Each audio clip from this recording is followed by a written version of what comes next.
নমস্কার, জয় মা তারা। দর্শক বন্ধু, দোকানে বসে আছেন কিন্তু ক্রেতা খুঁজে পাচ্ছেন না।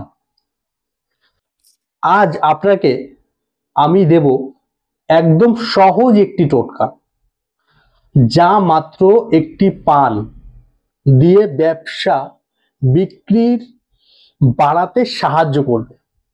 শুধুমাত্র একটি পান, যে পানটি দিয়ে এই উপায়টি যদি করেন না, আপনার ব্যবসা কয়েক গুণ বেড়ে যাবে। কি করবেন, কিভাবে করবেন, কখন করবেন, টোটালটা বলবো এই ভিডিওর মাধ্যমে। তাই ভিডিওটি মনোযোগ সহকারে প্রথম থেকে শেষ অবধি না টেনে দেখতে থাকুন।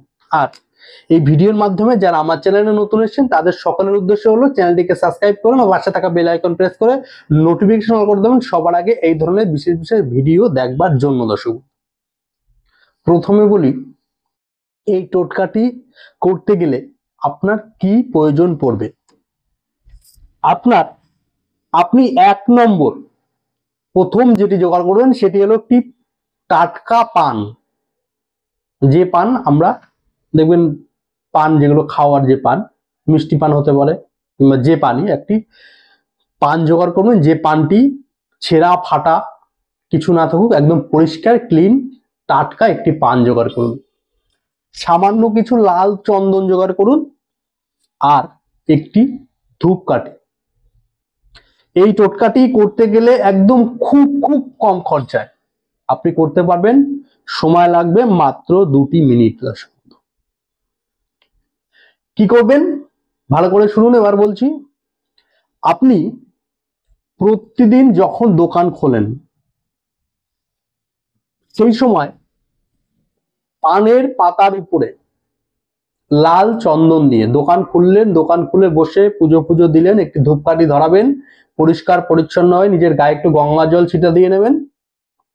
ছিটা দিয়ে নিয়ে আপনি পানটার উপরে লাল চন্দন দিয়ে মা লক্ষ্মী, যে লেখাটা বললাম মা লক্ষ্মী, এই লেখাটা লিখুন লাল চন্দন দিয়ে।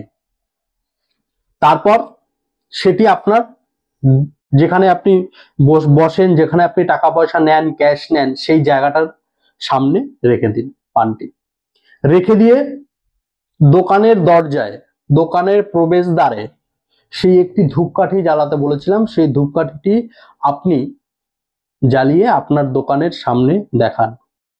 5 বার দেখাতে পারেন, 7 বার দেখাতে পারেন, যেরকম আপনার সময় হয় সেরকম দেখান। ঘুরিয়ে ঘুরিয়ে ধূপকাঠিটা দেখান। তারপর পানটি আপনার 2 হাতে তালুর মধ্যে নিয়ে আপনি মনে মনে স্মরণ করুন, আপনার অর্থভাগ্য উন্নতি হোক, আপনার ব্যবসার উন্নতি হোক, আপনার ব্যবসার শ্রীবৃদ্ধি হোক, আপনার ব্যবসায় কাস্টমার ভরে যাক, এটুকু মনে মনে চিন্তা করুন। চিন্তা করার পরে আপনি পানটিকে ভাঁজ করে গোপনে, যাতে আপনার কোনো লোক দেখতে না পারে, পানটিকে ভাঁজ করে আপনি আপনার ক্যাশ বাক্স মধ্যে সুন্দর করে রেখে দিন। যাদের ক্যাশ বাক্স নেই, আপনারা যেখানে পয়সা রাখেন, ব্যবসা টাকা পয়সা যেখানে রাখেন, সেই জায়গাটায় সুন্দর করে পানটি রেখে দিন। তারপর সারাদিন আপনি দোকানদারি করবেন, দেখবেন আপনার দোকানে কাস্টমারের অভাব হবে না। সারাদিন দোকানদারি করার পর আপনি সেই পানটিকে, দোকান বন্ধ করলেন, বন্ধ করার পরে সেই পানটিকে আপনি সুন্দর করে গুছিয়ে নিয়ে দোকান থেকে বেরোবেন। দোকান থেকে বেরিয়ে আপনার বাড়ির আশেপাশে যদি পুকুর, জলাশয়, পরিষ্কার কোনো জায়গা থাকে, সেখানে পানটিকে দিয়ে দিন দোকান বন্ধ করে বাড়ি যাওয়ার সময়। যদি আপনি বাড়িতে বসে ব্যবসা করেন, তাহলে আপনি আপনার ব্যবসা প্রতিষ্ঠান যখন বাড়াচ্ছেন কিংবা বন্ধ করছেন, সেই সময়টায় আপনি ব্যবসা প্রতিষ্ঠানের ওখান থেকে পানটা তুলে নিয়ে গিয়ে আপনার বাড়ির আশেপাশের কোনো পুকুর কিংবা কোনো জলাশয়ে আপনি দিয়ে দিতে পারেন। দেখবেন যে আপনার দোকানের যে খারাপ, নেগেটিভ যে এনার্জি গুলো ছিল, সেই এনার্জি গুলো কিন্তু সেই পানটাই টেনে নেবে। আপনার ব্যবসার উন্নতি কিন্তু সেই পানটাই করাবে। দর্শক বন্ধু, এই টোটকাটি করবেন, একদম সহজ উপায়, এর থেকে আর সহজ উপায় কিছু হয় না। দর্শক বন্ধু, ব্যবসাকে ভালো করার এবং ব্যবসা পরিচালনা করার। দর্শক বন্ধু, বললাম দোকানে কাস্টমার আনার বিশেষ এই টোটকা। ভিডিওটি ভালো লাগলে একটি লাইক করবেন। আজকের মতন বিদায় নিলাম। ভালো থাকুন, সুখে থাকুন, অপরকে ভালো রাখুন।